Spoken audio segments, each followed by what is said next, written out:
Today, let's talk about one of the most powerful symbols of the Cold War, the Berlin Wall. I mean, how does a single city become the flashpoint for a global standoff? And what on earth leads to the dramatic fall of the very barrier that split it in two? Well, let's get into it.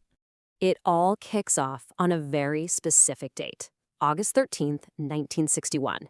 Imagine this. The people of Berlin went to sleep one night in a single city, and when they woke up, they found themselves living in two. Literally overnight, construction crews, surrounded by East German soldiers, started tearing up the streets. They unrolled miles and miles of barbed wire, slicing neighborhoods right down the middle. In an instant, a physical barrier shot up. Families were completely cut off from each other. A city was just brutally divided. It's almost unthinkable, right? How does a wall just appear in the middle of a major European capital? To understand that, we've got to rewind the clock a little bit. See, to really get the story of the wall, you have to go all the way back to the end of World War II. That's where the seeds of this division were first planted, really, with just a few lines drawn on a map. So after the war, Germany was defeated, and the country was carved up. The four big Allied powers, the US, Britain, France, and the Soviet Union, each took control of a zone of occupation. The key thing to remember here is that this whole arrangement, it was only ever supposed to be temporary. But pretty quickly, the Allies realized they had completely different ideas for Germany's future. The Western powers, they wanted to rebuild Germany as a democracy with a free market economy. The Soviet Union, on the other hand, wanted to create a buffer zone of loyal communist countries between itself and the West. Their visions just couldn't have been more different. And so, that temporary division, well, it became permanent. In the West, you got the Federal Republic of Germany, and in the East, the Soviets set up the German Democratic Republic, or GDR. Pretty soon, a heavily fortified border formed between them, a border that the world would come to know as the Iron Curtain. But Berlin was a whole different problem. The city itself was also split up between the four powers, but it was located deep inside the Soviet-controlled part of East Germany. So this created a little island of democracy and capitalism, West Berlin, smack dab in the middle of a communist sea. And for a lot of East Germans, it was an escape hatch. And that escape hatch? Well, it created a massive problem for the East German government. A problem so big that they decided they had to seal the border for good. I mean, life on either side of that line was like night and day. Sure, the East had things like free healthcare and education, but citizens lived under the constant watch of the Stasi secret police, and the planned economy meant shortages of goods. In the West, though, thanks to huge investments, salaries were way higher, there were tons of consumer goods, and you just had so much more personal freedom. The result of all this? A mass exodus. People were pouring out of the East and into the West.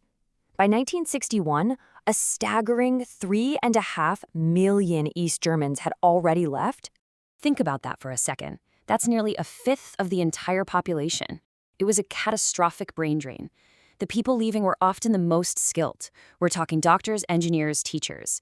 The East German state was basically hemorrhaging its best and brightest, and its economy was on the brink of collapse. And this is the crucial point. The GDR built the wall not to keep people out, but to lock its own people in. But what started as a simple barrier of barbed wire, well, it was about to evolve into something much, much more terrifying. Year after year, the wall just got more and more intense.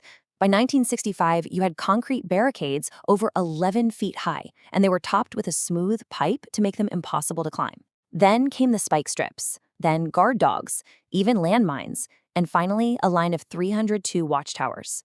And in front of the wall, they created this 100-meter-wide open area they called the Death Strip. They demolished any buildings that were in the way. They covered the ground in raked sand so they could see any footprints. The guards up in the towers had a clear line of sight and one simple order: shoot to kill anyone who tried to cross. But even facing that kind of incredible danger, you just can't stamp out the human spirit. Between 1961 and 1989, an estimated 5,000 people actually managed to escape over, under, or through the Berlin Wall. And the ways they did it are just astounding. I mean, can you even imagine? People secretly dug tunnels from their basements, sometimes for months on end. They swam across freezing cold canals. Some families even stitched together a homemade hot air balloon and floated to freedom. And in one of the most unbelievable cases, a guy crashed a stolen tank right through a section of the wall. But for every incredible success story, the risk was just immense. The cost of failure was the ultimate price. We know that at least 138 people died in their desperate attempts to get to the other side. For 28 years, that wall stood there, this brutal symbol of the Cold War. But by the late 1980s, you could feel that the foundations of the entire Soviet system were starting to crack. All across Eastern Europe, the Soviet Union's grip was getting weaker. And in East Germany, huge crowds of people started taking to the streets in peaceful protests. They were demanding reforms, they wanted democracy, and most of all, they demanded the freedom to travel. The pressure was just becoming unbearable for the government.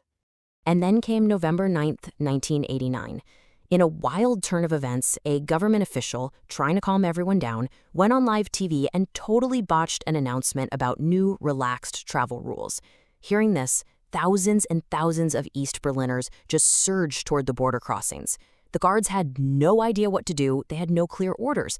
And facing this massive, overwhelming crowd, they made a historic choice. They opened the gates. The scenes that followed were just pure joy. People poured into West Berlin, greeted with cheers and champagne. Complete strangers were hugging each other. People from both sides climbed up on top of the wall, dancing and celebrating, and they just started chipping away at this hated symbol with hammers, chisels, anything they could get their hands on. In the end, the Berlin Wall, this thing that was built to be permanent and deadly, it lasted just 28 years. Its fall is such a powerful reminder that no wall is forever.